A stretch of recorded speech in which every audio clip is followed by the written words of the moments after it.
El nombre que se le dio a este conversatorio era reinventar el sistema de contrataciones en obras públicas. Cuando nos referimos a reinventar, significa que hay muchas cosas que debemos volver a empezar a pensar desde cero. O sea, tenemos que hacer una reingeniería de la ingeniería de obras públicas, ¿no? Entonces, por eso le decidimos dar este nombre. Y empiezo con la siguiente pregunta, ¿no? Que se las hago a ustedes, a muchos colegas, a muchos involucrados. Si es que estamos conformes con el status quo que vivimos en el sistema de contrataciones de obras en el Perú. Probablemente muchos no digamos nada, no queremos escuchar nada, ni queremos ver nada, ¿no? Entonces, preferimos que el status quo se mantenga porque de repente nos afecta a nuestros intereses, ¿no? Lógicamente intereses personales, intereses de repente como contratistas, intereses como partido político, intereses como país, intereses como gobierno, ¿no? Pero yo creo que por encima de cualquier interés tiene que estar el interés nacional. O sea, ¿qué le conviene al país? ¿Qué le conviene a las grandes mayorías? Y si yo les preguntara cuáles son los principales problemas en el sistema de obras públicas en el Perú, muchos dirían, bueno, el tema de repente de uno de los principales problemas es el tema de corrupción, ¿no? No solamente al sistema de obras, sino a nivel general. El segundo gran problema que existe, pues, una deficiente calidad generalizada, no solamente en el producto terminado de la obra, sino a nivel de expedientes técnicos. Y finalmente, el tercer problema que identificamos es el tema de los vacíos legales que existen en las normas técnicas, en las normas legales, en la ley y en el reglamento. Entonces yo creo que en estos tres niveles, ¿sí?, tenemos problemas. Y si nosotros queremos mejorar el sistema de contrataciones, tenemos que tener propuestas para estos tres niveles. No podemos solamente pensar en que de repente un parche al reglamento de la ley de contrataciones va a solucionar el problema. Después lo vamos a evaluar con más detalle. O no podemos pensar que se trata solamente de un tema ético, ¿no? De exigirle al ingeniero, al contratista, que muchas veces el contratista no es ingeniero o no ha estudiado la carrera de ingeniería, es simple contratista, es un empresario o un comerciante de la ingeniería, pedirle que tenga ética para que su obra salga de calidad. O no podemos pedirle también a los funcionarios y a los contratistas que dejen de coludirse con alguna entidad para ganar una obra, ¿no? Entonces es mucho más complejo. Justamente lo que tratamos con esta exposición es de evaluar todas esas complejidades y al final hacer algunas propuestas que, como les dije, pueden ser sujetas de debate y toda la crítica necesaria. Bien, con el tema de corrupción en obras públicas, esto es algo que lo vemos todos los días. Ya nos hemos acostumbrado tanto a esto, no solamente desde estos últimos años, esto viene de la época de los inicios de la República, y es en todos los países a nivel mundial, ¿no? Pero no porque sea a nivel mundial o no porque esto venga de la época de la independencia, significa que no podemos hacer nada, ¿no? Yo creo que ese es el conformismo que todos debemos ir empezando a descartar. Sí se pueden hacer algunas cosas, ¿no? Pero bueno, en el Perú hemos pisado hondo, ¿no? En algún momento, miren, hemos tenido 19 presidentes regionales denunciados, 19 de los 26 creo que hay, me parece. Los alcaldes tampoco no se salvan, más del 90% de alcaldes han estado en problemas. Este del 2014, yo no creo que esta cifra haya bajado, al contrario, ¿no? Probablemente haya subido más, o sea, el 90%, ¿no? Y uno de los principales delitos que se comete es el tema de colusión, ¿cierto?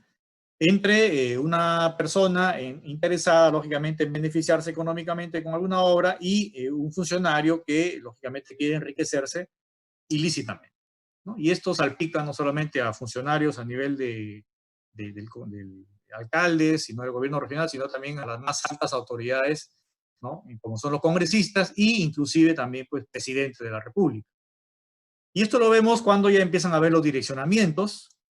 Creo que todos lo hemos vivido de alguna manera, todos lo hemos sufrido de alguna manera, todos lo hemos visto en carne propia, y muchas veces nos quedamos callados, muchas veces reclamamos al OCE, ¿cierto? Muchas veces denunciamos y muchas veces también te amenazan de muerte por denunciar, ¿no es cierto? Y nadie defiende al ingeniero, nadie defiende al colega, ¿no? Porque no tenemos todavía, en el colegio de ingenieros aquí, todavía ese rol, y esa es una autocrítica para todos los que hemos sido directivos, no cumple todavía ese rol, ¿no? De defensa profesional, como debería ser. Y bueno, y salta a la vista cuando hay muchas obras que tienen pues un solo postor, ¿cierto? Obras que son arregladas antes de la licitación, ¿cierto? Obras que favorecen a un determinado postor, ¿no? Y a veces, pues, los órganos de control institucional intervienen, unos más que otros, pero generalmente no se puede hacer mucho con respecto a esto, ¿no? Miren, por ejemplo, aquí este caso, en el gobierno de este expresidente, pues, entregó 80 obras a una sola empresa, ¿no? Y probablemente sean obras, pues, bastante fáciles de hacer. Los municipios no están ajenos, como les decía, y esto es noticia de todos los días. Y es tanto de todos los días que nos hemos acostumbrado a ver este panorama como algo normal, ¿cierto? Pero no es normal, ¿no? No debería ser normal. Algo más se puede hacer. Y esto ya lo conocen también las instituciones encargadas de la supervisión, de las contrataciones, ¿no? Por ejemplo, en este estudio del año 2014, ¿no? Fue un equipo de trabajo que le hizo un trabajo al OCE. Fíjense la cantidad de obras que tiene solamente un postor, ¿no? Miren, por ejemplo, en Ancash, 118 obras, solamente un postor, ¿cierto? Miren en Arequipa, 64 obras, un postor. Cajamarca, Lima y Callao, 334 obras, un solo postor. Miren Piura, 113 obras, un solo postor. Entonces, en todas las regiones, absolutamente en todas, ¿no? La tendencia es que haya un solo ganador. Y eso se debe justamente a la adecuación de los términos de referencia o de los requisitos técnicos mínimos, ¿no es cierto? Que antes se llamaban así, donde ya pues tratamos de direccionar para que solamente una persona en todo el planeta cumpla con este requisito, ¿no? Y hemos estirado, hemos distorsionado tanto el sistema, inclusive, yo soy docente universitario también, pues, piden que ese profesional tenga experiencia en la universidad, ¿sí? Inclusive que sea doctor, ¿no? Entonces yo digo, qué tiene que hacer un docente universitario o un doctorado en la ejecución de una obra, ¿no? Y bueno, fuera pues para hacer una obra muy, muy complicada, ¿no? Si no, pues son obras que van desde instalación de biodigestores, y ustedes muchos han construido eso, ¿no? Muchas obras para construir un parque, ¿no? Una simple vereda, pues se piden pues ingenieros civiles con estudio de doctorado, ¿no es cierto? Esto ha sido hace un par de años, ¿cierto?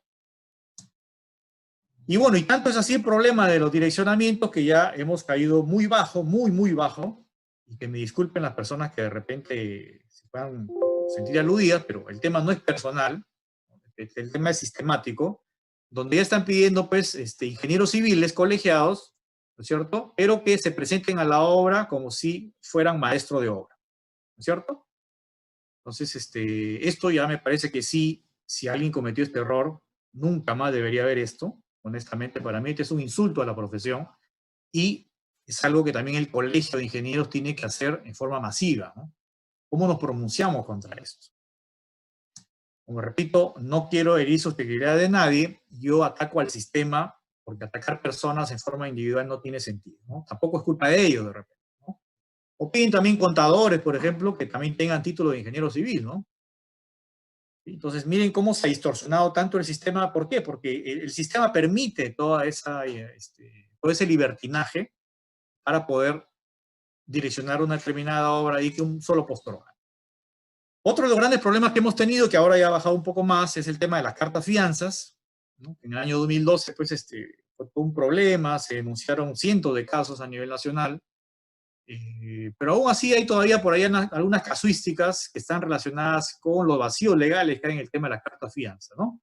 Cartas fianza que se usan en dos obras diferentes, que empiezan a aparecer de un lado a otro, y lógicamente esto ocasiona, ¿no? Que los políticos piensen que las obras públicas son un botín al cual pues, hay que arrancarle el diezmo como sea, ¿no? Como de lugar. Inclusive algunos alcaldes dentro de esa ignorancia piensan que esto es normal, ¿no? Que un contratista ganado una obra le dé una recompensa de un 10%, ¿no? En el menor de los casos, ¿no? Porque ahora ya sabemos que llega inclusive a 20, a 30%, ¿no? Y algunos los piden por adelantado, ya no te esperan que venga la valorización, sino te piden adelantado. Y bien que esto también lo saben los expresidentes, inclusive el presidente actual, no creo que desconozca lo que es el diezmo, tiene que saber porque él ha sido contratista y es ingeniero civil. ¿no es cierto? Entonces, muy bien lo que lo sabía Toledo, y miren, en algún momento dijo esta frase en el año 2016, ¿no? Ya no es raro para ningún empresario que tiene que contribuir, dice, o sea, tenía que contribuir con él, era, ¿no? Para poder ganar una licitación. Ahí están las evidencias. Bueno, y esto se hizo conocido con el caso Lava Jato, con el tema de Odebrecht, y pues todos los expresidentes que hemos tenido hasta el momento, en estos últimos 30 años, están implicados, ¿no es cierto? Están implicados.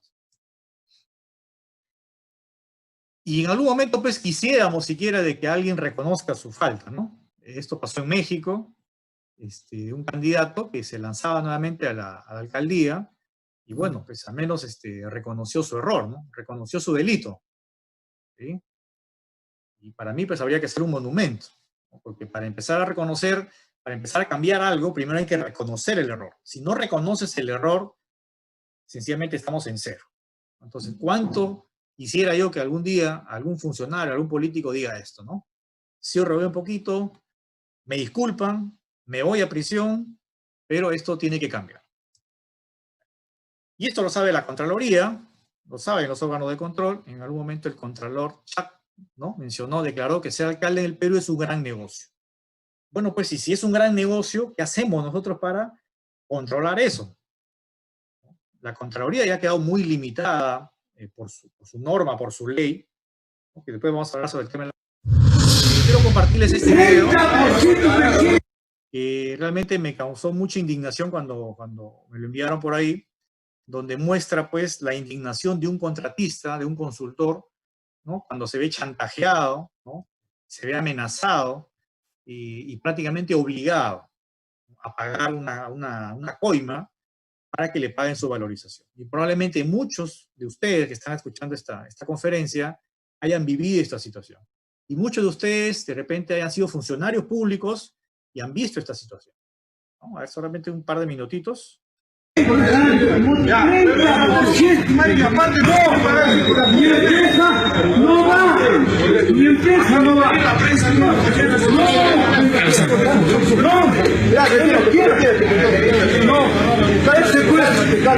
juez, pague ese cheque, ese hijo. 30% no me hace. Disculpe, caballero.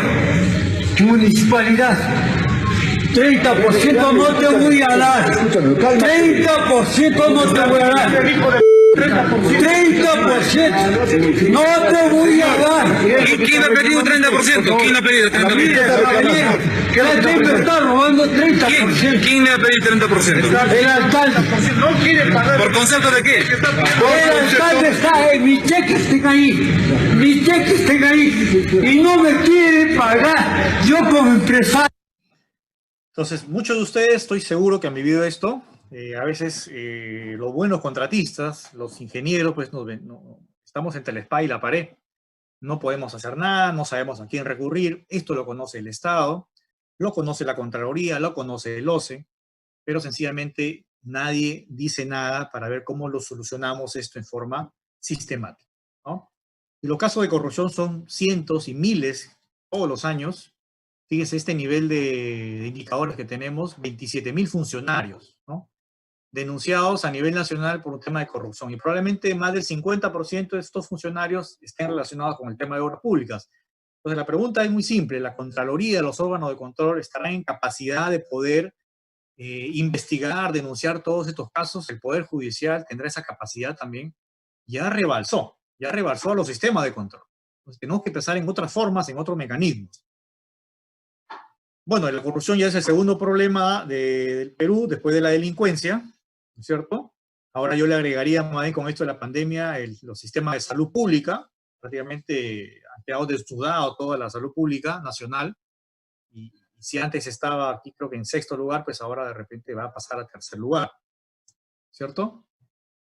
Y bueno, y me atreví a hacer un modelo conceptual, de repente para los que no tienen mucha idea, sobre todo para los jóvenes que están estudiando esto en ingeniería, y muchos jóvenes desconocen cómo opera el modelo de corrupción en las obras públicas. Aquí es un pequeño diagrama. Todo podría empezar de repente con alguna autoridad pública, llamemos un alcalde, un gobernador o alguna entidad ejecutora, ¿no? Que se colude con un contratista para ejecutar una obra pública. Muy bien. Entonces, como ya están coludidos, este funcionario ordena, lógicamente, a su área usuaria, a su comité de selección, para que direccione la obra en una licitación, ¿no? Concurso público, licitación, ya tiene todos sus nombres, ¿no? Y, lógicamente, el ganador, pues, es este contratista o este supervisor, ¿no? O esta empresa, que a través de las valorizaciones mensuales, ¿no? En muchos casos, como le dije, en algunos casos te piden por adelantado, lógicamente vas entregando mensualmente coimas de 10, 20, hasta 30%. Y este es un círculo vicioso que se repite constantemente. No solamente el tema es complicado en el tema de obra, sino también a nivel de los expedientes técnicos. Entonces, nuevamente también es el mismo círculo vicioso, se coluden con un proyectista, ¿cierto? Sale la licitación de la consultoría y, lógicamente, el ganador es el que se había coludido, ¿no? Y las coimas sabemos que en proyectos pues ya llega a 30%, y muchas también por adelantado.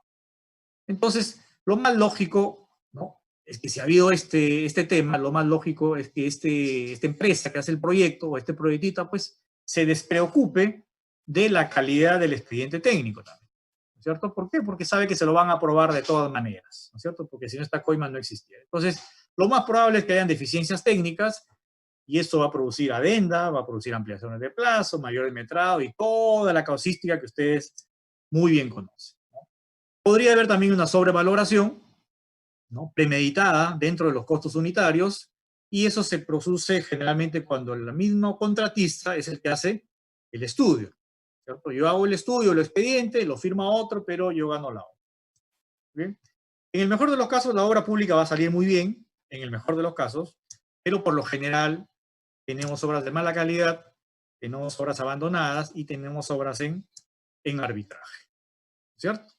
Muy bien, hasta ahí se cierra otro círculo. Pero esto no solamente queda a nivel de los gobiernos locales o regionales, sino que esto puede ir mucho más arriba y va mucho más arriba, ¿no? Cuando estos funcionarios buscan congresistas para el financiamiento de obras debido a que no tienen presupuestos, ¿no?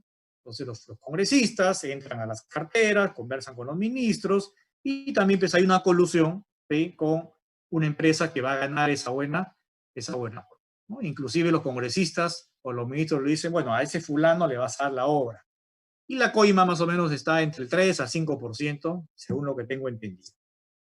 Entonces se repite el círculo vicioso, ¿no? Y esto inclusive podría ir un poco más atrás, ¿no?, cuando estos funcionarios públicos buscan un financiamiento electoral, ¿no es cierto? Lo hemos visto con el caso de Susana Villarán, lo hemos visto con el caso de Keiko, lo hemos visto con otros expresidentes candidatos a la presidencia o a las alcaldías.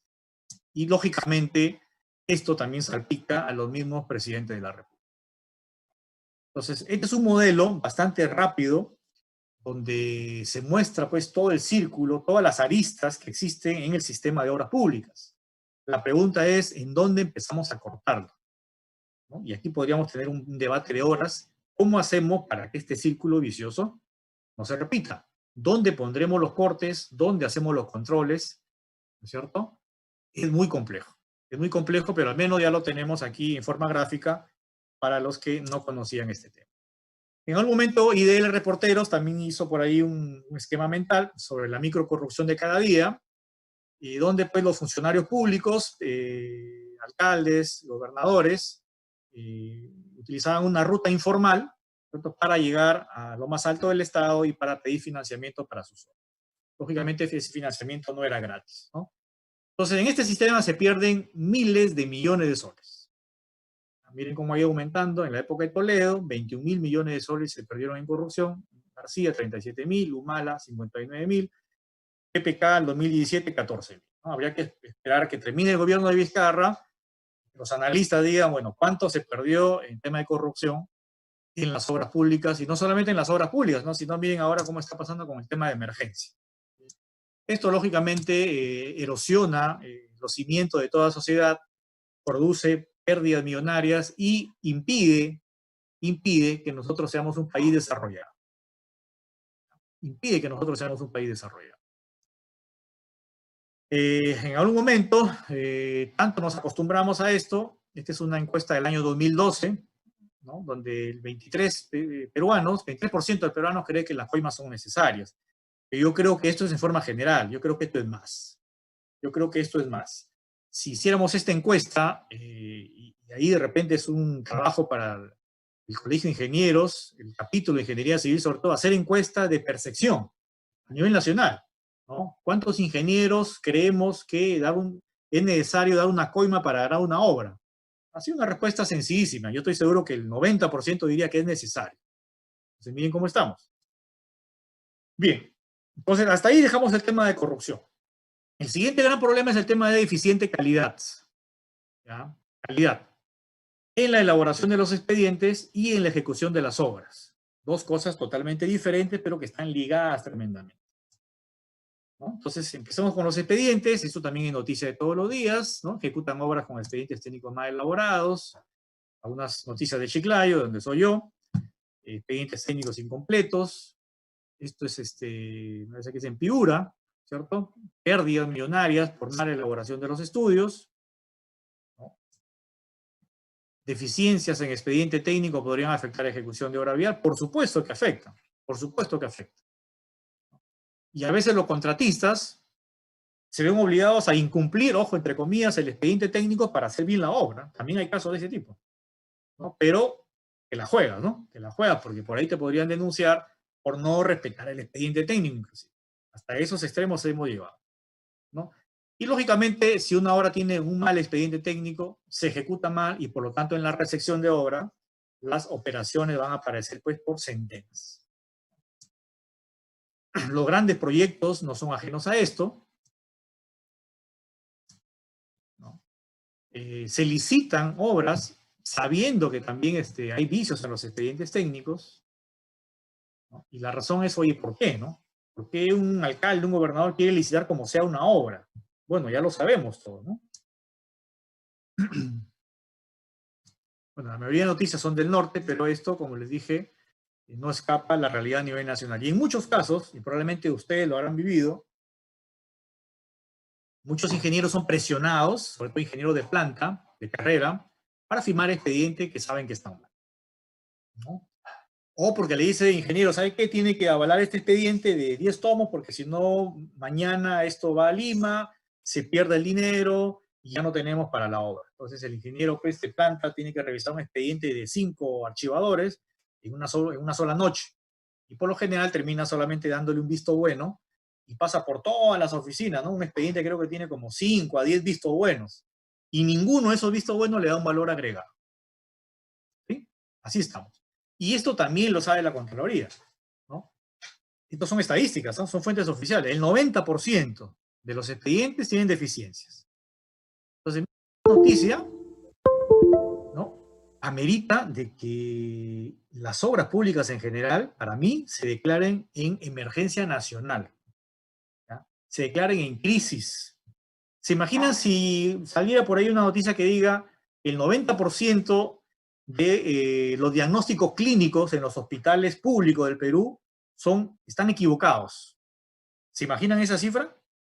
Se declararía en reorganización y en crisis sanitaria a nivel nacional, porque el 90% de los médicos se estarían equivocando, ¿no? Lógicamente, cuando un médico se equivoca en un diagnóstico, ¿no? Él solamente es el responsable. No hay dinero de por medio, no hay coima, no hay millones de por medio. Pero aquí no, pues aquí hay millones de soles en juego. No es que las personas no se mueran directamente, pero estas obras públicas sí pueden matar personas. Un puente mal diseñado, mal construido, mata personas, ¿no? Un edificio lo mismo. Sin embargo, no se lo ve así, pero las cifras son contundentes, ¿cierto? Y si ustedes fueran Vizcarra, ustedes fueran el presidente de la República y saben que el 90% de los expedientes técnicos tienen deficiencias, ¿qué harían? ¿Cuáles serían las medidas? ¿Acaso también no estarían involucradas las universidades para ver qué tipo de profesionales están formando en ingeniería? ¿Acaso no estarían involucrados también los colegios profesionales para ver qué tipo de profesionales están aceptando dentro de su gremio profesional? ¿No? Pero también ahí estamos en evaluación, porque el Colegio de Ingenieros, y es una autocrítica, se ha convertido solamente en un ente burocrático que para la colegiatura pagas un dinero y te dan un código, ¿no? Bueno, por ahí te hacen leer tu código de ética, un cursito de capacitación de un día, pero generalmente eso no te da ningún valor agregado. Entonces aquí hay un rol del Colegio de Ingenieros que también lo vamos a discutir al final, si es que nos alcanza el tiempo, de qué más podemos hacer. Pero estas son las cifras, ¿no? Si todos los contratistas nos quejamos de que las obras tienen problemas, pues justamente es por esto. Entonces ataquemos a esto, pues. No basta con decirle a los colegas, ¿sabes qué? Haz bien tu estudio, haz bien tu diseño. No, no basta. No es un tema solamente ético. Como repito, es un tema sistémico. Y bueno, y eso lógicamente afecta a la calidad de las obras. Tenemos puentes pues, que colapsan, ¿no? Algunos no colapsan, sino se desploman, ¿no es cierto? Y las obras están ahí, ¿no? Y muchas obras entran en arbitraje, ¿no? Obras que colapsan pues, a los 2 días del inaugurado, unos inclusive en el mismo momento de la inauguración, y que a las finales las consecuencias de esto pues, son las personas más humildes que tienen que hacer uso de esas obras públicas, ¿cierto? La reconstrucción con cambios tampoco se escapa a esto, ¿no? Miren, viviendas recién construidas y que están siendo demolidas, ¿no es cierto? Esto es de todos los días, ingenieros. Y bueno, y las noticias, aquí tengo noticias de varios años, miren esta carpeta asfáltica que en algún momento se hizo en Lambayeque, pues se salía como galleta, ¿sí? A simple vista, delante de todos. Obra de saneamiento, y esto, lógicamente, cuando hay un expediente técnico más elaborado, lo más probable es de que hayan adicionales de obra, ¿no es cierto? Y aquí también hay que hacer la salvedad. Muchos periodistas, muchos comunicadores piensan que todos los adicionales de obra son corruptos, y no es así. Más bien, ¿qué sería si no hubieran adicionales de obra? ¿No? Habrían muchas más obras paralizadas, ¿no? Sin embargo, algunas empresas, lógicamente, conocían de este tema muy bien, ¿sí? Y pues los adicionales de obra se han usado, ¿no? Para robarle al país, ¿cierto? Así de simple, ¿no? Y eso ha pasado con la Interoceánica Sur, que terminó costando más de 3 veces, ¿no? Creo que de 1.500 millones de dólares llegó a costar a más de 4.000 millones de dólares, ¿no? Y esto ha involucrado pues a gobiernos, a 3 gobiernos, durante 15, 20 años, ¿no? A través de adendas, a través de adicionales. En algún momento 1 kilómetro, fíjense cuánto llegó a costar, ¿no? 3.4 millones de dólares, ¿cierto? O sea, más de 10 millones de soles. No sabemos que 1 kilómetro de carretera podría estar en 2 millones, 2 millones y medio de soles, asfaltado, ¿no? Dependerá, lógicamente, del corte y relleno, pero por ahí están más o menos los indicadores. Y en algún momento, pues ya no le llamaron, digamos, adicionales, sino le llamaban saltos presupuestales, ¿no? No ha habido corrupción, decían por ahí en el año 2015, cuando se empezaba a denunciar esto, y por ahí los directivos pues, de esta empresa decían, no son adicionales, son saltos presupuestales, ¿no? Y vayan qué saltos eran. Entonces, como a veces no hay adicionales, pues las obras, lógicamente, se paraliza, el contratista abandona la obra, en algunos casos, o lo lleva a arbitraje, ¿no es cierto? Y fíjense que no hemos avanzado casi nada con respecto al tema de los adicionales de obra de hace más de 2000 años. Para los que no lo conocen, este señor es un arquitecto ingeniero, Marcus Vitruvius Olio. Era un arquitecto de la época romana, ¿no? Y él, lógicamente, promovía esto, supuestamente era un constructor del emperador, ¿no? En esas épocas, el contratista que quería construir algo, ¿no? En vez de poner una carta fianza, dejaba en custodia sus propiedades, ¿no? Sus tesoros, todas sus propiedades, ¿no? Y si la obra salía mal, ¿no? Y si no se añadía más de la 1/4 parte de su cálculo, o sea, no se añadía más del 25% de adicional, ¿no? El Estado ponía ese adicional, ¿no? O sea, te aceptaban hasta un 25% de adicional. Sin embargo, si es que había que gastar más de ese 25%, ¿no? Era el contratista, ¿no? Al que se le expropiaba esa propiedad y con eso terminaban pagando la obra. Es algo similar a lo que existe ahora en las cartas fianzas, pero a lo que me refería era que solamente, miren, de 25% de adicional, ¿no? Que se aceptaba como normal en esa época, ahora tenemos, creo, el 15%, ¿no? Que se acepta como normal, para que no vaya a la Contraloría, ¿no? Sin embargo, hay obras que han ido mucho más allá. Pues en 2000 años no hemos avanzado absolutamente nada para poder controlar los adicionales de obra. Bien, entonces, ¿pero por qué es difícil que las obras públicas sean de calidad? Porque el sistema, no hay calidad en las obras públicas. Y este tema es también todo un diplomado, toda una conferencia exclusivamente de calidad en las obras públicas. Sin embargo, yo lo voy a resumir en dos gráficas. La primera es un diagrama de causa-efecto, o un diagrama de espina de pescado, un diagrama de Chicagua. Los que hayan seguido una maestría, y de repente esta es una herramienta que les han enseñado, donde si tú colocas acá la eficiente calidad de las obras, cada una de estas variables está relacionada con el proceso constructivo, con los estudios técnicos, con el sistema de contrataciones y con la gestión en las entidades, podría influir directamente para que esta obra pública termine siendo, ¿no?, de eficiente calidad.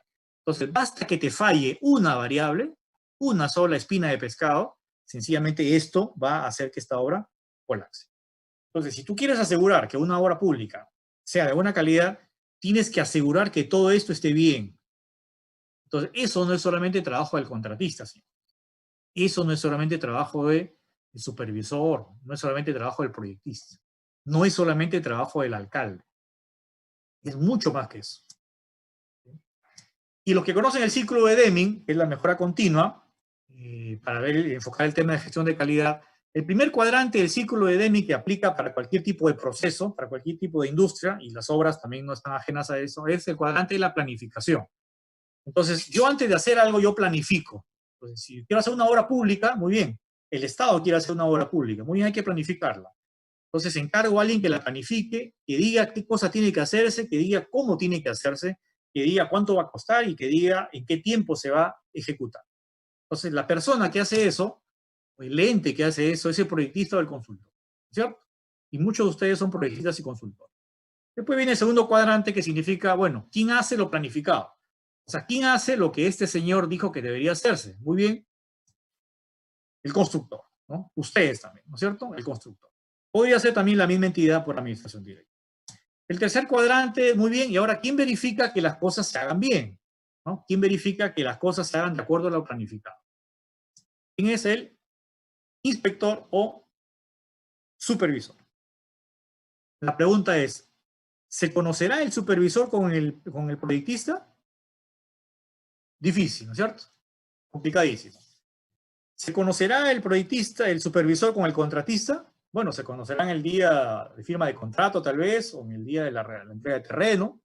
Por último, hay contratistas que ni siquiera conocen al supervisor y viceversa, porque nunca se vieron, ¿no? O de repente nunca llegaron a obra, ¿no? En el peor de los casos. Pero no se conocen. Y si se conocen en ese único día, empieza muy bien la relación, pero al final termina, pues, ¿no?, un divorcio total. ¿Sí? ¿Se conocerá el contratista con el proyectista? Tampoco, ¿no? Y tanto así, pues, que cuando él hace las consultas para que el proyectista responda, el proyectista, pues, guarda silencio absoluto. Y el último cuadrante, cuando nosotros queremos cerrar el círculo de calidad, es actuar, ¿no? O sea, ¿cómo mejorar la próxima vez? Así, bueno, actuar le llaman por la traducción al inglés, ¿no? Porque este es un círculo americano. Entonces la pregunta es, bueno, ¿y quién hace este rol? ¿Quién reúne a los tres involucrados desde la etapa de la planificación hasta la verificación? ¿Quién los reúne a los tres, los sienta en una mesa y les dice, a ver, señores, ¿qué errores hubieron? En el expediente, en la ejecución, en la supervisión. A ver, anotemos, para que nunca más se vuelva a repetir ese problema. Esa es la mejora continua, ese es el círculo de Deming. Esto lo aplican muy bien las fábricas internacionales, mundiales, las grandes empresas, ¿no? Porque ellos tienen todo el control de todo el manejo. Sin embargo, en una obra pública, este rol no lo hace absolutamente nadie. Entonces, si yo tengo un cuadrante, ¿no?, de la mejora continua para implementar gestión de calidad en obras públicas, es como una mesa que tiene solamente 3 patas. No podemos todavía pensar en gestión de calidad masiva, estoy hablando a nivel país, no solamente una obra en particular, mientras no tenemos un ente regulador o alguien que haga estas veces. Y lógicamente que los tres dependan de esta persona o dependan de esta entidad. Porque si este no le va a hacer caso, el de acá no le hace caso, el de acá, entonces es lo mismo que nada. Entonces, esa es una de las razones por la que es muy complicado implementar sistemas de gestión de calidad en las obras públicas a nivel país. Bien, y el otro gran problema son los vacíos legales en el sistema, ¿no? Actualmente ya los ingenieros, ustedes son más abogados que ingenieros, ¿no es cierto? El residente, creo que el 50% de su tiempo en obra se pasa más respondiendo cartas, verificando la ley de contrataciones, verificando el Código Civil, el Código Penal, haciendo la carta de ampliaciones, comunicándose con el OCE, con el OSI, con la Contraloría. Entonces, descuida tremendamente el tema de la ejecución de obra, ¿no? Y hay un dato que me llama la atención, fue un dato, un cuadrito que hicimos rápidamente con datos del OCE, que la ley de contrataciones con el reglamento tiene más aclaraciones que la misma cantidad, creo, de sus mismos artículos. Y si ustedes le preguntan a un abogado, una ley que tiene más aclaraciones que sus mismos artículos, sencillamente esa ley pues no sirve, no se aplica, ¿no? Ya debe reinventarse.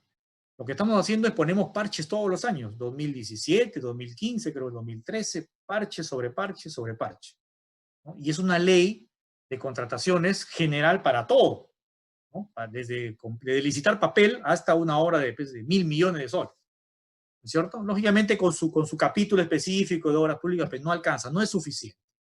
Entonces aquí hay una reflexión, ¿ya? Si una ley tiene más aclaraciones que sus mismos artículos, ya esa ley pues sencillamente no sirve. Pero vamos a seguir así, ¿no? Entonces hay muchos vacíos a veces que muchos se aprovechan, con el tema de las supervisiones, que no hay presencia de supervisor, a pesar de que la ley por ahí lo dice muy tibiamente. Esta obra, por ejemplo, el puente que se desplomó, ¿no?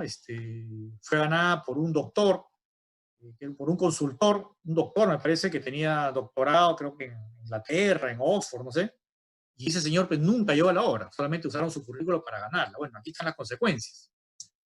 Ahí están las consecuencias, ¿no?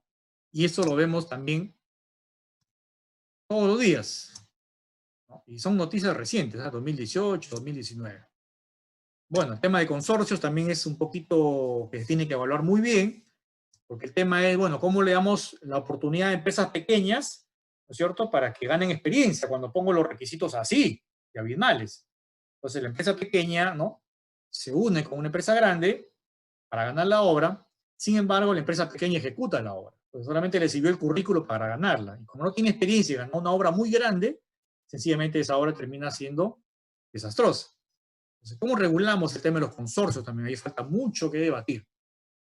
Bien, finalmente las consecuencias económicas, millones de soles en pérdidas a nivel nacional. A esta diapositiva quería llegar, ¿no? En el año 2015, mire, toda esta problemática nos llevó a tener 560 obras paralizadas en el 2015, a nivel nacional, en diferentes regiones, ¿cierto? Las obras de reconstrucción por cambio también nos escapan a esto, ¿sí? Y en el año 2019, el año pasado, 1.000 obras, o sea, en 5 años hemos duplicado la cantidad de obras que están paralizadas por diversos motivos. ¿Cuánto hay de dinero acá? 16.000 millones. Señores, 16.000 millones que podrían quedar tirados al agua. Miren cuánto nos hace falta ese dinero ahora para combatir la pandemia. 1.000 obras de 500 que teníamos en el año 2015.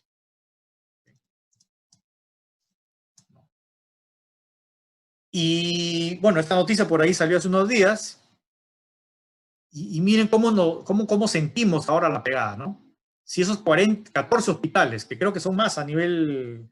Estuvimos haciendo una encuesta ahí en el grupo que existe de Ingenieros Civiles del Perú, en Facebook, un grupo que tiene 70.000 inscritos, y pude contar rápidamente que eran más de 20 hospitales a nivel nacional. ¿Se imaginan si estos 14 hospitales estarían en funcionamiento? Qué diferente hubiese sido la respuesta ante el COVID-19.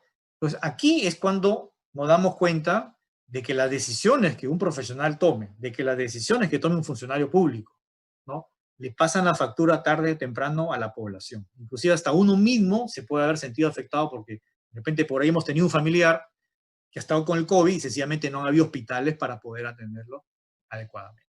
Entonces, señores, una obra pública, ¿no?, puede causar mucho daño, y ahora lo estamos viviendo, y ahora nos arrepentimos. Oye, mira, y este hospital, ¿qué tal si hubiese tenido un mejor diseño?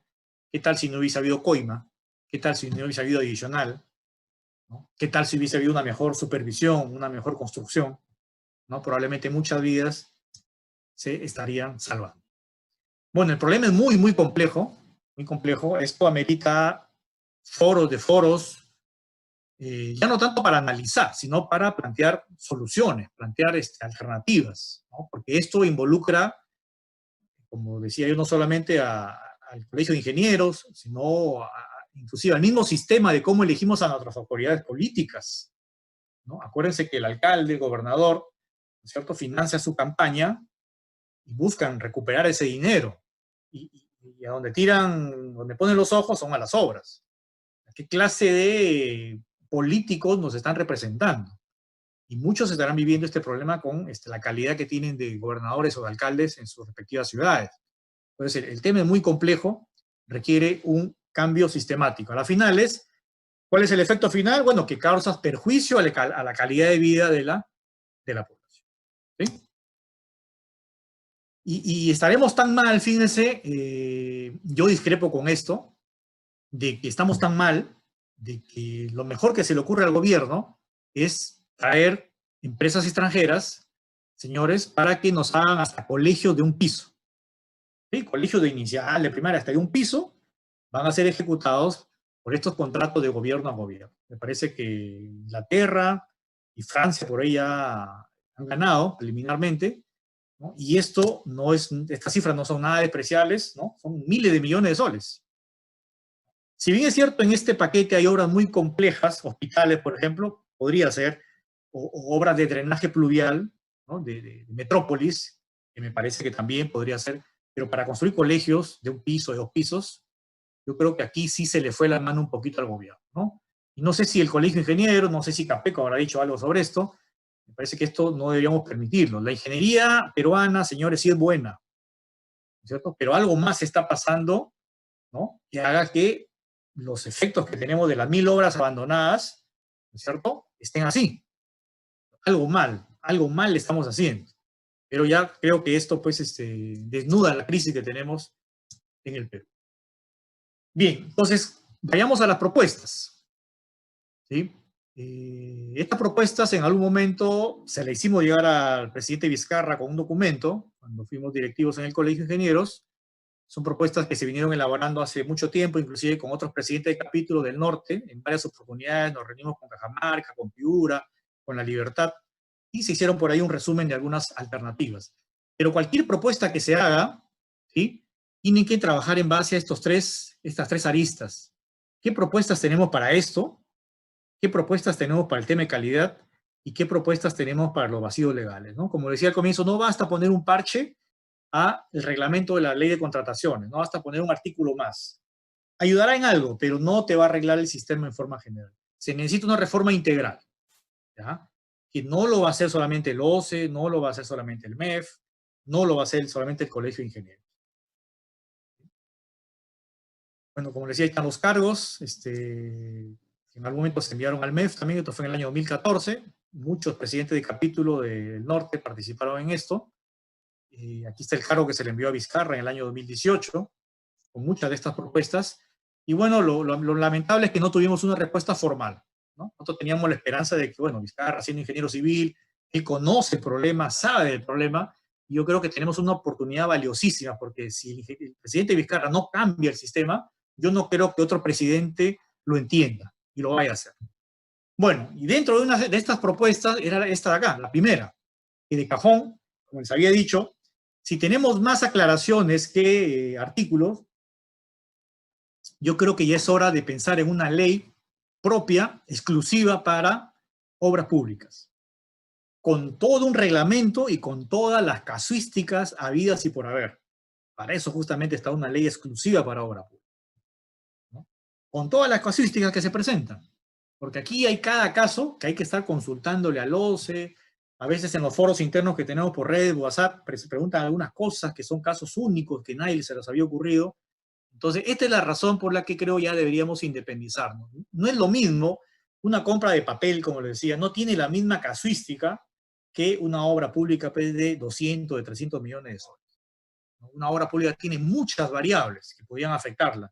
La compra de papel, de repente, una o dos variables. Entonces, necesariamente tenemos que estar diferenciados. Y esto es algo que el Colegio de Ingenieros podría empezar a promoverlo, como era antes, hace 20, 30 años, ¿cierto? El RULCOP, ¿no?, que lógicamente ahora tendría que ser una ley, un reglamento acorde al siglo XXI, ¿no? Porque el roll call ya también estaría un poquito desfasado. Sin embargo, yo creo que esto sí es necesario. Eso para empezar a ordenar el sistema. La segunda propuesta, y eso lo hemos venido siempre conversando, y muchos dicen, bueno, que el Colegio de Ingenieros intervenga y revise expedientes y haga esto. El rol del Colegio de Ingenieros no es ese, no es revisar expedientes. Porque al final el Colegio de Ingenieros está representado por ingenieros también. ¿Y qué pasaría si ese ingeniero se equivoca en nombre del Colegio de Ingenieros, ¿no? Pues yo creo que por ahí surgen algunas alternativas, en mi opinión, por ejemplo, sí podría haber participación en el Colegio de Ingenieros, ¿no? Pero para verificar como miembros, no como veedores externos, sino como miembros tal vez de los comités de selección, los comités de licitación, llámenlos como quieran llamarlo, y para evaluar tal vez los requisitos de evaluación, donde se produce el inicio del direccionamiento. Ojo con eso. Pero también el Colegio de Ingenieros no va a estar en capacidad de revisar los miles de procesos que se producen al año, ¿no? Acuérdense que hay más de, creo que 2.000 unidades ejecutoras a nivel nacional, entre municipios, gobiernos regionales, en fin. Yo creo que podríamos empezar como pruebas piloto con al menos algunas obras emblemáticas que, por dar una cifra, podrían ser pues mayores o iguales a 100 UITs. Podría haber un rol ahí del colegio para que se involucre en algo, ¿ya? Pero repito, la clave está acá, ¿no es cierto? Revisar esto. ¿Sí? Bien, la propuesta 3. Necesitamos necesariamente, creo que ya por ahí hay propuestas legislativas sobre esto, de crear un registro de residentes y supervisores, ¿ya? Un registro nacional, online, ¿sí? De acceso libre, que me permita controlar en qué obra está asignado uno u otro residente, ¿no? Y aquí matamos dos cosas. La primera es de que, en el mejor de los casos, cuando te roban tu currículo y lo presentan en otra obra, sencillamente tú ya te estés enterando de que tú estás en otra obra cuando tienes un compromiso contractual en otra región. Número uno. Y número dos, ¿no es cierto?, evitar los cambios sucesivos y muy continuos de residentes o supervisores que se utilizaron solamente para ganar una licitación. Algunos consideran, ¿sabes qué?, debería haber penalidades más altas para cambios de residente o supervisor cuando son reiterados o cuando son reincidentes, ¿no es cierto? Porque una cosa es construir pues, la obra, como a veces menciona el ingeniero Salinas, construir con el tigre, que tú habías ofertado, que construirla con el gatito, pues, que de repente recién salió de la universidad, ¿no? Y que por ahí, con papeles y todo, cumple de repente el requisito. Entonces, no es lo mismo. Eso podría sonar inclusive a estafa.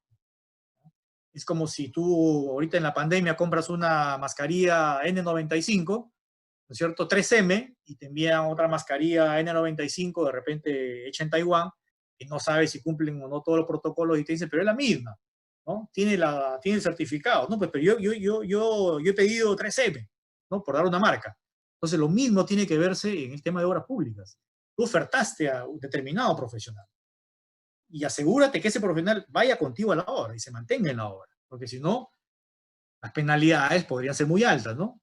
Entonces, algo que de alguna forma las empresas que están acostumbradas a hacer esto, lo piensen bonito y digan, oye, ¿sabes qué? Si tú cambias al residente vas a tener una penalidad de tanto, pero una penalidad, no una penalidad muy subliminal, ¿no? Sino algo que tenga un poquito más de impacto, ¿no? Ojo, ¿no? Si hay un registro, esa empresa que está acostumbrada a cambiar residentes o supervisores constantemente, entonces aparecería en el sistema. Podría tener una especie hasta de puntaje donde ya se le impediría postular a una obra porque ese señor está acostumbrado a venderte un producto, ¿no es cierto?, que no es el que ofrece. Similar a cuando compras en Mercado Libre, en línea, en fin, ¿no? Tú compras algo y tú quieres exactamente lo que compraste. Entonces, en obras públicas es lo mismo. Pero repito, como nos hemos acostumbrado a esto, yo me acuerdo en las épocas de Foncodes te permitía para supervisores tener creo que hasta 5 supervisiones, coeficiente 0,2, ¿no? Y residencias creo que hasta 2, me parece. Entonces, eso fue un error. Y nos acostumbramos a eso, ¿no? Creo que Foncodes ya no hace ya no aplica porque ahora ya sería hasta ilegal, ¿no es cierto? Bien, y como les digo, evitaríamos esto, ¿no? Que se estén usando firmas de supervisores para cobrar inclusive cheque, presentar valorizaciones, expedientes, y que a veces el residente o el supervisor ni enterado está, porque tu currículo está en Puno, está en Tumbes, y tú estás en Lima tranquilo, al final te va a llegar una notificación después de 3, 4 años de la Contraloría o del Poder Judicial que esa obra se ha sido paralizada, que tú has sido el titular, y sencillamente termina siendo denunciado. Entonces, ¿a quién protege más este registro? Protege al mismo ingeniero, el mismo residente, ¿no? Y asegura, lógicamente, una mejor calidad de obra, ¿no? En el mayor de los casos. Una propuesta muy sencilla de implementar, no se necesita ni dinero, solamente luego simplemente este registro y se acabó. Bien, algo con el tema de las supervisiones también. Yo, por ejemplo, soy de opinión por la decena de casos que hemos visto, que la inspectoría de una obra pública debería eliminarse, así como lo digo. El inspector, colegas, ustedes lo han vivido, no tiene la logística para supervisar una obra, ¿no es cierto? Muchos de ustedes lo han vivido, ¿no? Generalmente designan a ingenieros de planta, ¿no es cierto? Y le designan 2, 3 inspecciones en paralelo. No le dan ni movilidad, no le dan ni equipo de EPPs, no les dan ni acceso a laboratorio para que ese inspector también haga sus ensayos, no les da absolutamente nada y solamente lo hacen por cumplir, ¿no? Y por alguna razón, algunos gobiernos regionales, algunos municipios, les interesa pues que no haya supervisión, ¿no es cierto? De repente alargan tanto la licitación que la supervisión llega cuando faltan solamente 2 meses. Entonces, ¿qué debería cambiarse aquí en el reglamento? Es muy sencillo. No deberíamos, porque el reglamento no tengo el texto exacto, pero dice toda obra pública, toda tiene que tener una supervisión externa, ¿no es cierto? Perfecto. Pero no dice que la supervisión externa debería licitarse antes de la licitación de la obra. Invirtamos nada más el orden de las cosas, ¿no es cierto? Que la entidad tiene que estar obligada, ¿no?, a licitar la supervisión antes de licitar la ejecución de la obra. Algo tan sencillo como eso, colegas. Y más bien ese supervisor le ayudaría después a revisar el expediente técnico con más tiempo, ¿cierto? Ver algunos riesgos que se pueden presentar en la obra, ¿sí? Y después ya cuando gana el contratista, ese supervisor pues está bien empapado del problema. Pero no lo dejemos pintado muy románticamente cuando diga que toda supervisión, toda obra tiene que tener una supervisión externa. Eso es muy romántico. Pongámoslo en forma obligatoria.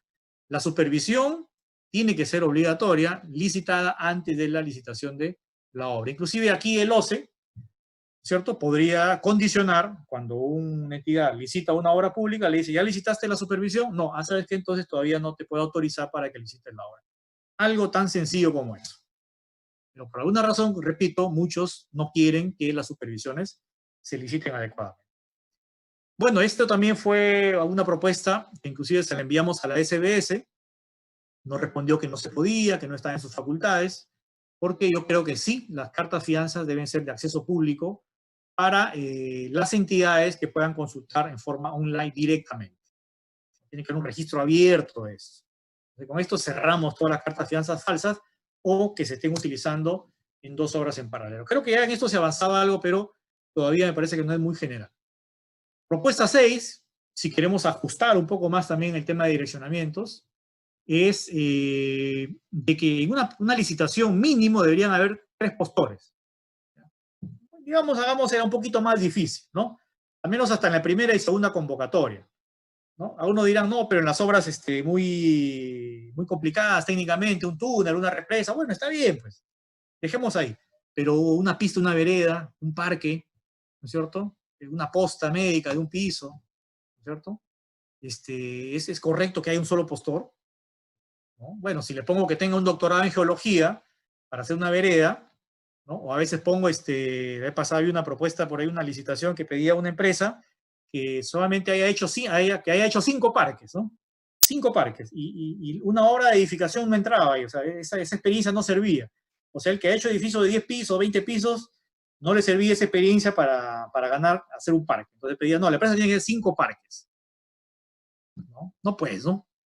Y todos estamos cayendo en ese juego. Y nos desesperamos y buscamos por ahí, oye, colega, tú no has hecho un parque, has hecho otro parque. Para hacer un parque, señores.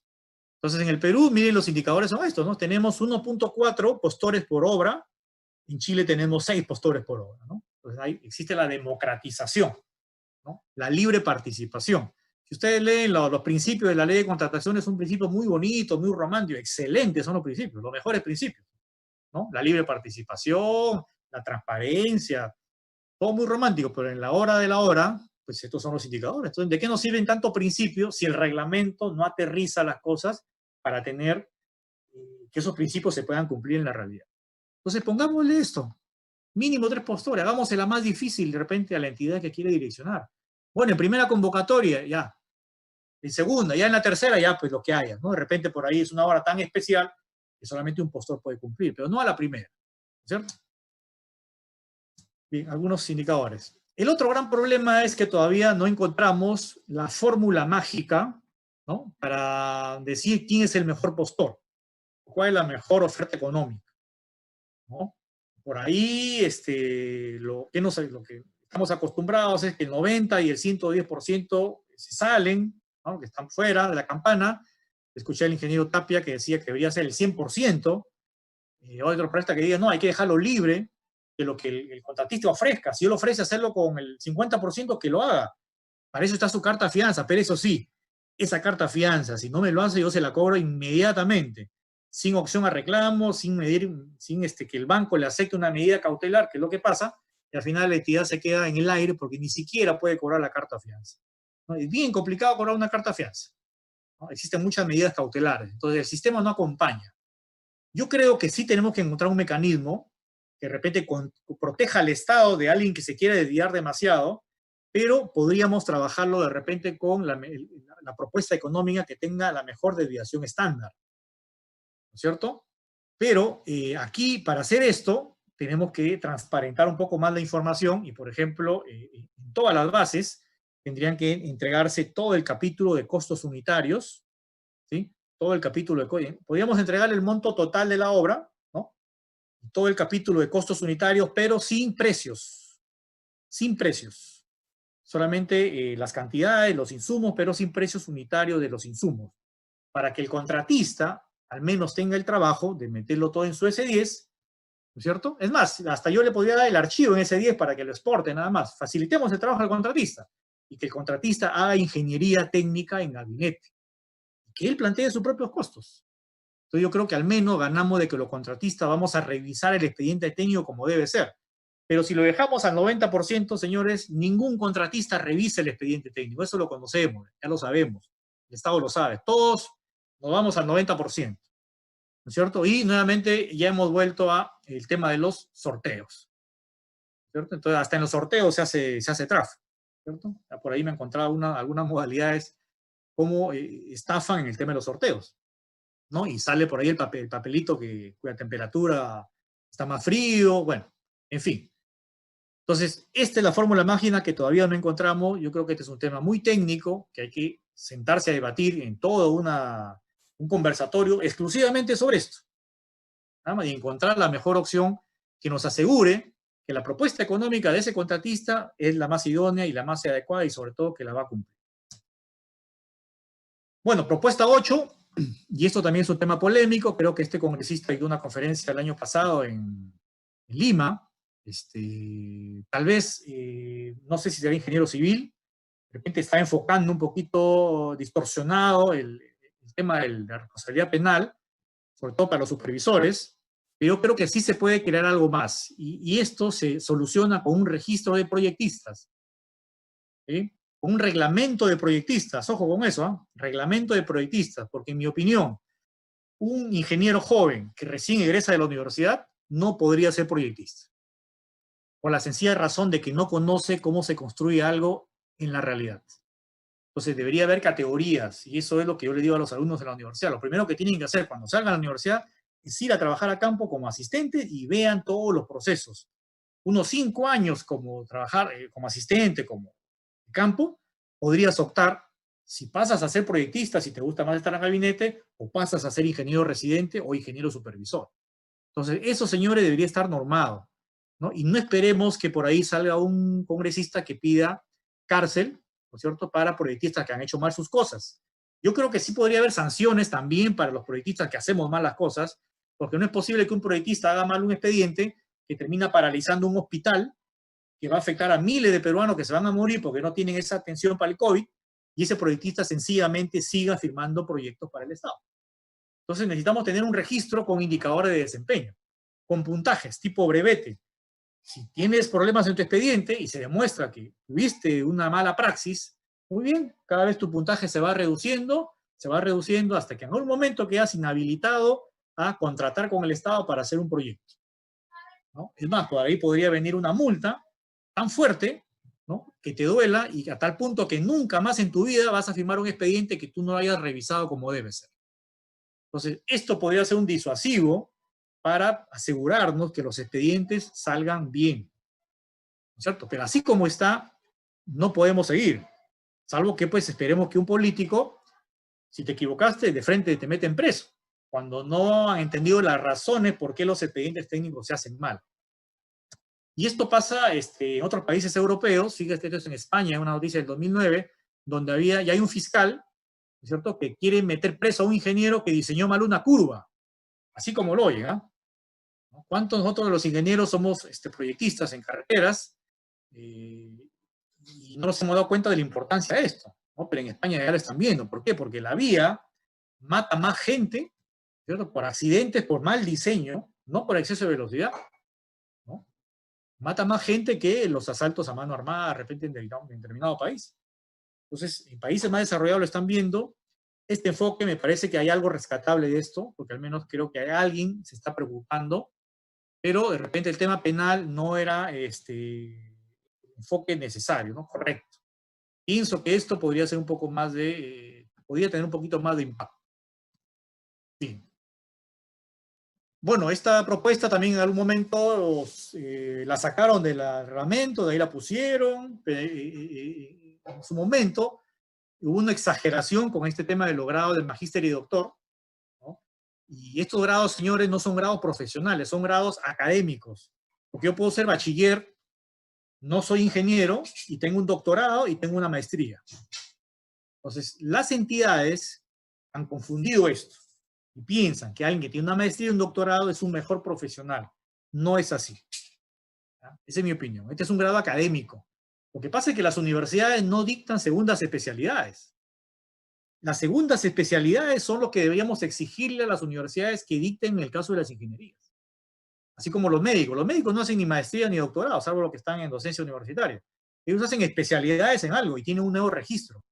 ¿Ya? Por si acaso, la ley, ¿no?, inclusive del colegio de ingenieros, sí permite la segunda especialidad y el colegio de ingenieros debería registrarlo como una segunda especialidad. Lo que pasa es que, insisto, creo que la UNI, en algún momento, y en el norte, la Universidad Señor Zipán, son las únicas que han sacado segundas especialidades, ¿ya? Pero no hay titulados todavía. Una segunda especialidad es un nuevo cartón que te dice, eres especialista en ingeniería vial.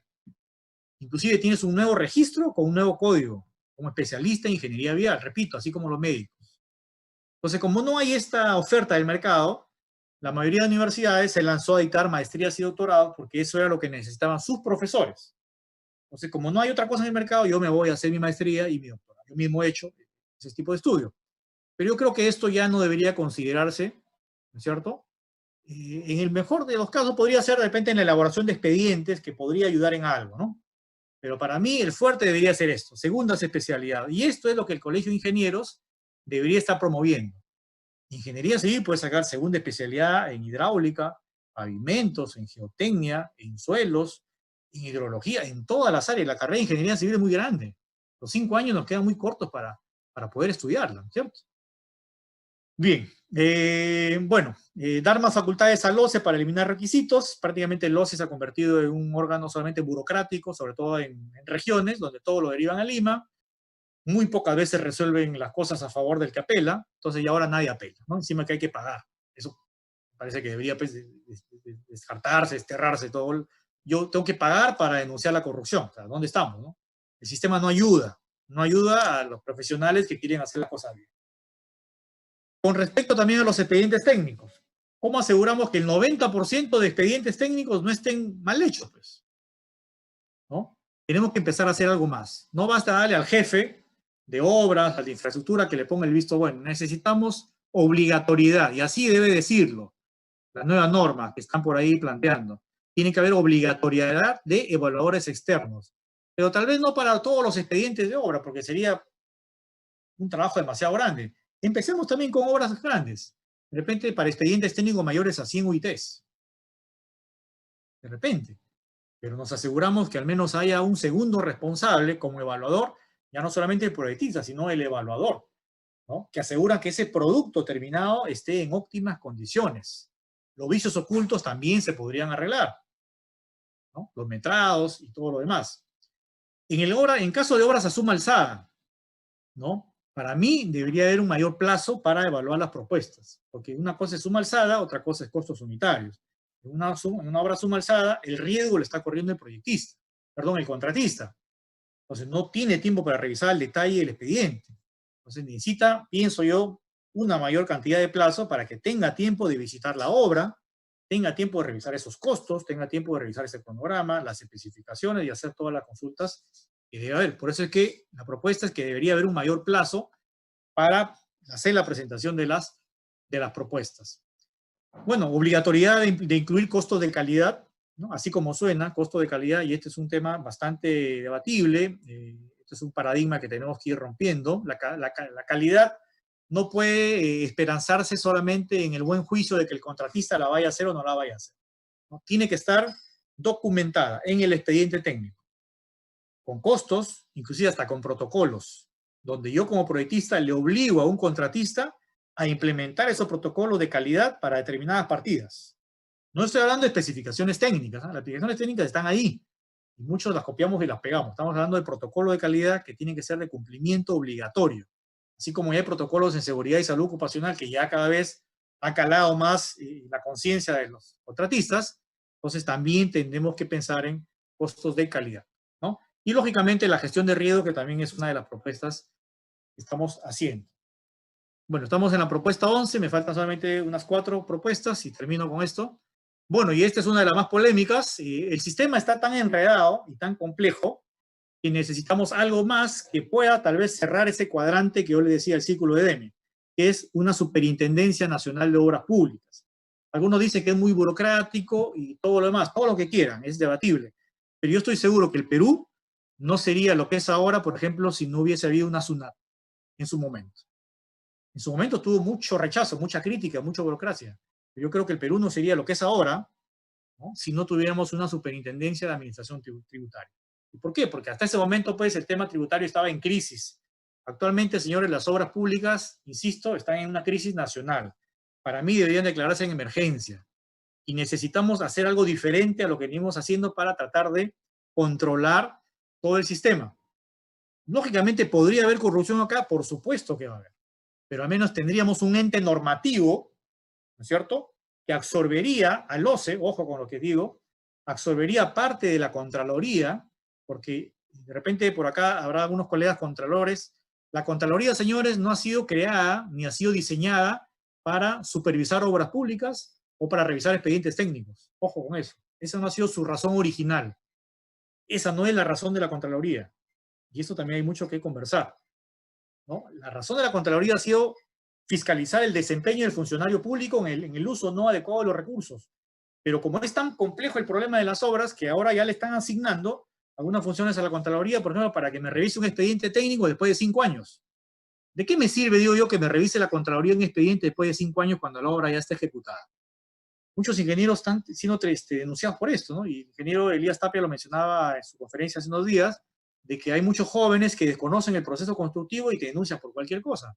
Entonces, si a mí la Contraloría me va a revisar el expediente técnico después de 5 años, si yo fuera alcalde, yo agarraría y le diría a la Contraloría, ¿sabes qué? Acá está mi expediente.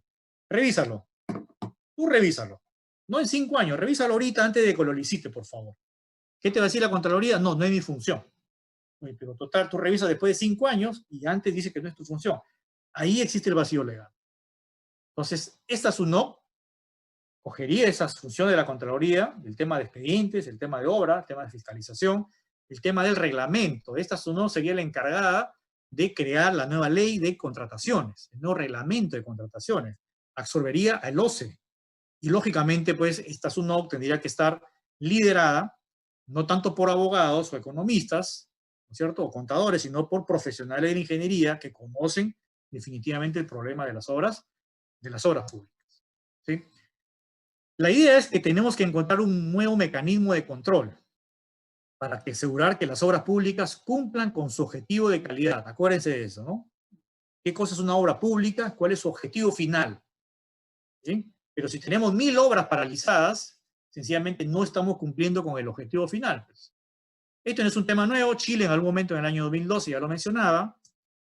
El Colegio de Arquitectos, miren, esto ha sido en Perú. hace unos años, creo que 5 o 6 años, proponía esto.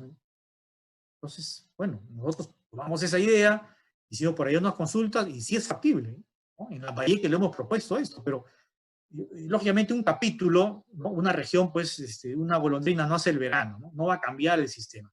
Necesitamos que se involucre el colegio a nivel nacional, el SIC nacional, ¿no? Para que haga estas propuestas a nivel del Congreso, ¿no? A nivel del Ejecutivo. Y esto, bueno, ha salido por ahí noticias en algún momento, pero ya poquito que se opacó y nadie más ha tomado este asunto como una propuesta técnica. La propuesta está ahí, es debatible, por supuesto que es debatible, pero yo pienso que sí es viable. La otra propuesta, que ya, ya salió por ahí una directiva, pero todavía no he visto nada, es la implementación de los cuadernos de obra virtuales. No es que me quiera jactar de algo, pero esto fue una propuesta de Lambayeque, que se hizo inclusive en algunos congresos, se llevó como ponencia, y justamente es para evitar todos estos problemas que ustedes los viven todos los días, y muchos pues han sido a veces perjudicados, y probablemente muchos se hayan beneficiado, ¿no es cierto? Ya el cuaderno de obra tradicional que todos conocemos, pues ya es totalmente obsoleto. No podemos, no podemos seguir pues anotando en un papelito, ¿no es cierto? Con los atenuantes de que se pierde, hay borrones, lo llenas en el último día de la obra, ¿no? Descartas el cuaderno de obra y llenas uno nuevo. No, ustedes conocen más que yo todas las debilidades que tiene el cuaderno de obra físico.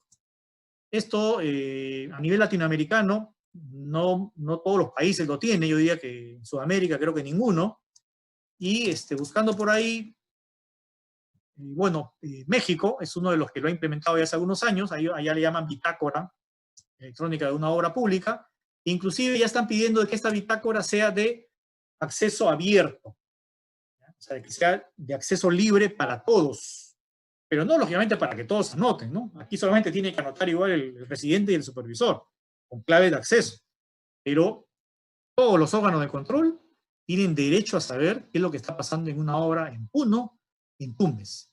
Y los supervisores tendríamos un poquito más de respaldo, inclusive, cuando hace una anotación y que el contratista hace caso omiso, la entidad hace caso omiso y a veces los supervisores no tenemos a dónde ir, ¿cierto? Lo único que nos queda es ir a denunciar pues, a la Fiscalía de Prevención del Delito, pero ¿qué supervisor quiere comerse ese problema de hacer una denuncia penal o en lo civil a un contratista? ¿No? Nos limitamos a anotar en el cuaderno de obra, como repito que muchas veces de eso se pierde, y de ahí nadie más se entera del problema, ¿no? Bueno, esto hemos hecho algunas pruebas piloto en algún momento en empresas privadas, y para qué dio muy buenos resultados, porque podríamos online hacer el monitoreo de la obra, inclusive nosotros invitamos al ingeniero residente para que también sea parte de este cuaderno de obra virtual, que digo era privado, pero era para una obra pública, para llevar un mejor control inclusive de la obra, ¿no? Yo en forma online puedo pedirle, oye, ¿sabes qué? Envíame el slam de la mezcla, cómo está saliendo, públicalo al toque en el cuaderno de obra virtual, y el gerente, el jefe de logística, el jefe de compra, el gerente general, todo el mundo lo está viendo, ¿no? Y lógicamente puede hacer sus comentarios, yo puedo ver la temperatura. Entonces son herramientas que creo yo tienen que ir usándose ahora con este tema de las conferencias virtuales. Yo creo que esto de todas maneras va a tener que despegar, ¿no? Puedo hacer una denuncia de los EPP, una cosa es que yo anote en el cuaderno de obra, faltan EPPs, que yo te pongo una foto y te diga, mira cómo están tus EPPs, ¿cierto? Es mucho más impactante. Entonces, esto del cuaderno de obra virtual me parece que ya lo se tiene que empezar a normarlo y hacerlo en forma obligatoria. La propuesta 13, que también ya hay un avance en el Perú, es el tema de la tecnología BIM, que ya muchos países lo están usando. Chile lo usa hace más de 5 años.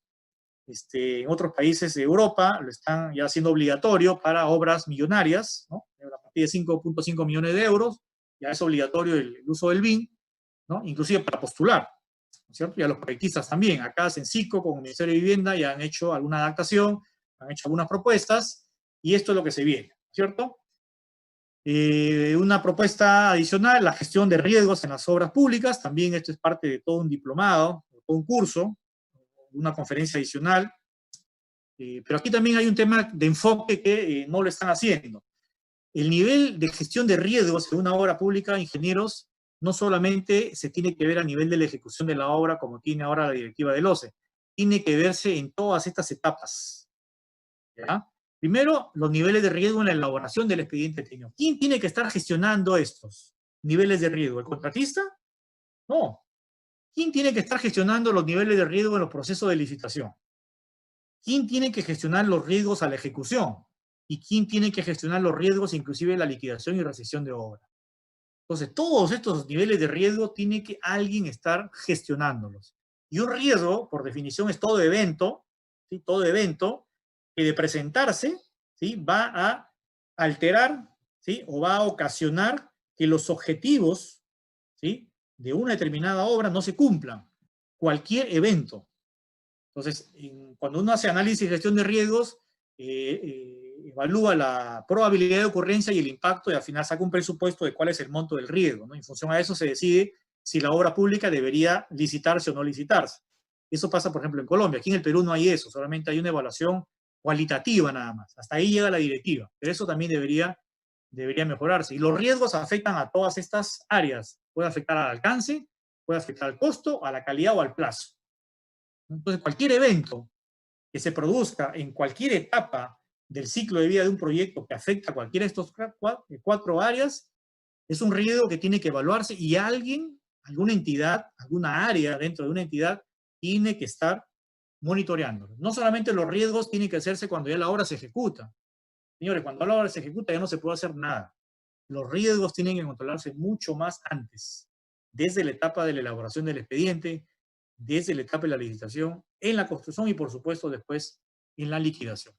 Bueno, el OCE ha tipificado algunos riesgos, pero ha dado unas descripciones bastante genéricas. Falta mucho pan que rebanar acá. Riesgos a diseño, riesgos en la construcción misma, riesgos a la expropiación de terrenos, que te dicen y al final el contratista paga el plato roto porque no puede continuar la obra, se paraliza y hay toda una casuística legal ahí, ¿no? Entonces el riesgo de expropiación de terrenos no puede ser en la ejecución de la obra. Ese riesgo tiene que matarse antes de la licitación. Y eso es lo que el Estado tiene que entender, señores. Hay, no sé, cientos de obras públicas que están paralizadas por un tema de tierras, de expropiación de tierras. Lógicamente hay riesgos geológicos, hay riesgo de interferencias. Y bueno, y hay toda una clasificación. Esta conferencia no es de riesgos necesariamente. Si hubiera por ahí otra oportunidad de repente de por ahí contribuir en algo, en todo lo que hemos avanzado con este tema de riesgos, encantado de poder hacerlo otro día, o de repente a través de un curso. Pero hay riesgos de todo tipo, ¿no? Entonces todos esos riesgos tienen que evaluarse. Y finalmente algunas propuestas complementarias, un poquito más polémicas, pero creo yo que sí tienen que empezar a tomarse en cuenta, porque, como les decía al comienzo, pues no esperemos los resultados diferentes si siempre hacemos lo mismo. No esperemos resultados diferentes y de repente queremos ponerle un parche a la normativa, o si queremos solamente esperanzarnos en que la ética va a resolver todos los problemas de la ingeniería. No es así, ¿no? Hay muchas cosas más. Por ejemplo, esto es algo que me llamó la atención, lo están haciendo en Colombia, algo tan sencillo como esto, ¿no? Sencillísimo, ¿no? Inclusive ahora más aún que ya piden que los miembros de estos comités tengan acreditación del OCE, ¿no? Una certificación, ¿no es cierto?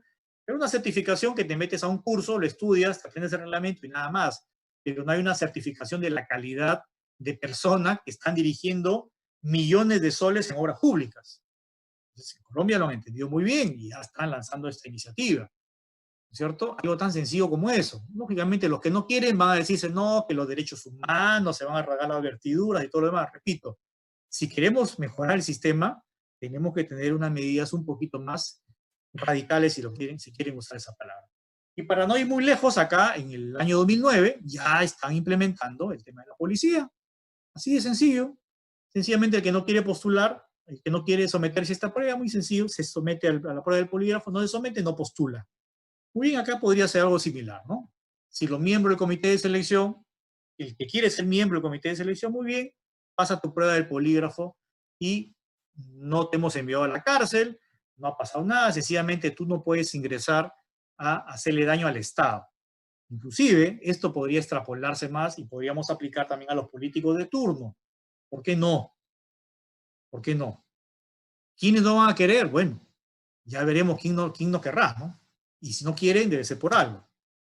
Transportes, en algún momento, la ex ministra lo anunció, ¿no? Cuando se empezaron a destapar todos estos problemas de las adendas, de las carreteras, de los arbitrajes, que sabemos que todos los arbitrajes estuvieron amañados, ¿no? Encima que el árbitro cobraba por ese trabajo, encima recibía una coima para dar, ¿no es cierto?, el veredicto a favor del determinado contratista.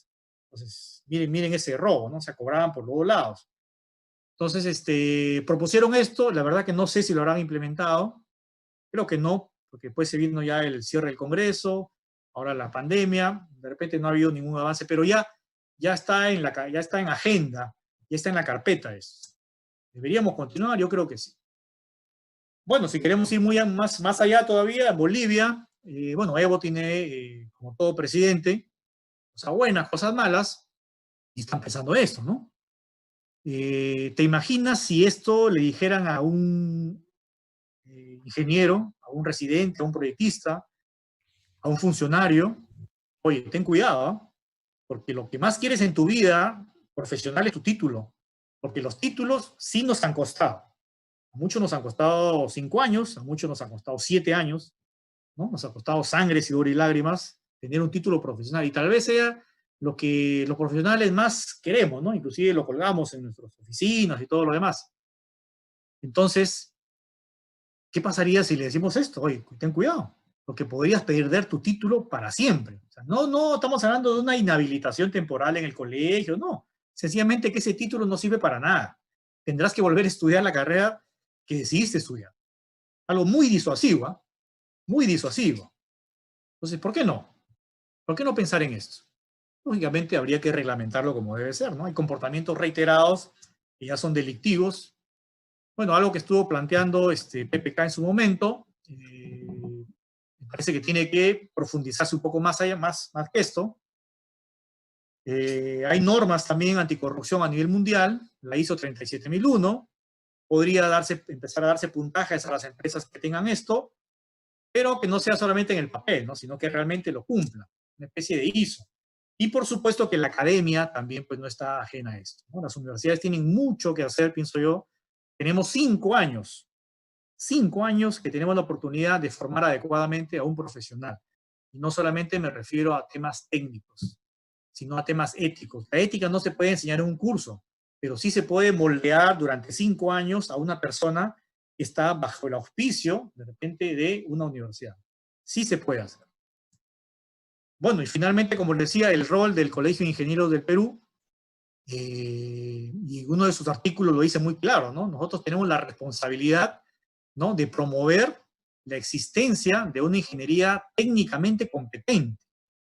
Entonces, aquí la pregunta viene, oye, ¿cómo el Colegio de Ingenieros se asegura de que los profesionales sean técnicamente competentes? Y no solamente técnicamente, sino también éticamente competentes.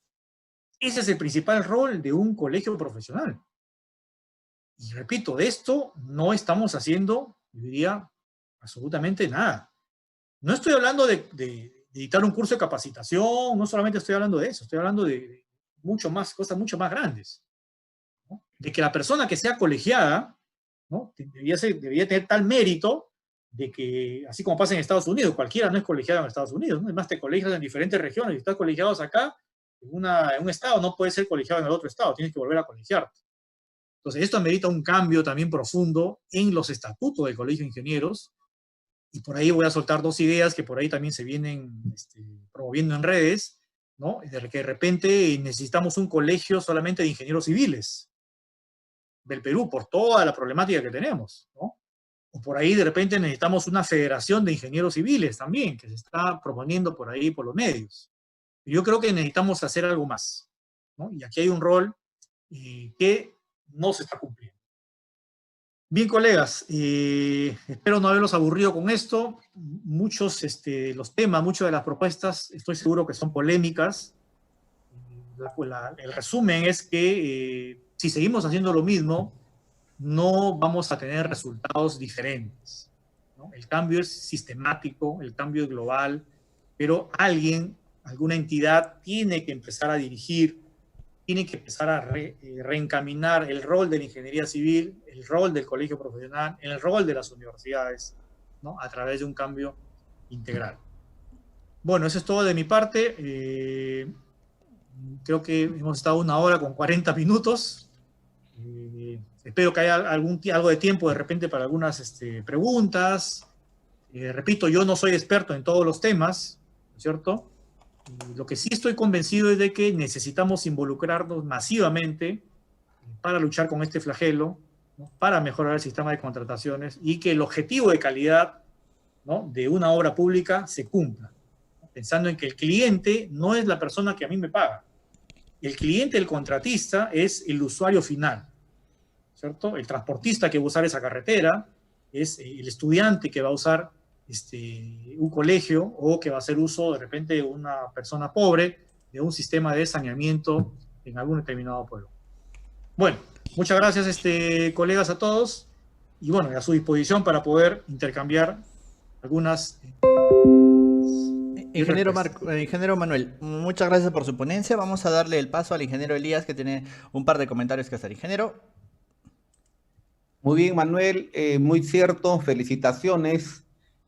Ciertas tu propuestas, ha puesto el dedo en la llaga y nos consta que en el tiempo en que tuviste cargos en el Colegio de Ingenieros de Lambayeque has presentado estas propuestas y sabemos que el tema de la inclusión del cuaderno de obra digital en la ley de contrataciones fue propuesta tuya. Felicitaciones, hay mucho por hacer. Todos los planteamientos que has presentado vamos a evaluarlo en el Consejo Departamental de Lima. Tenemos un comité de trabajo y muchas de ellas vamos a elevarla también al legislativo, al ejecutivo, para que puedan ser tomadas en cuenta.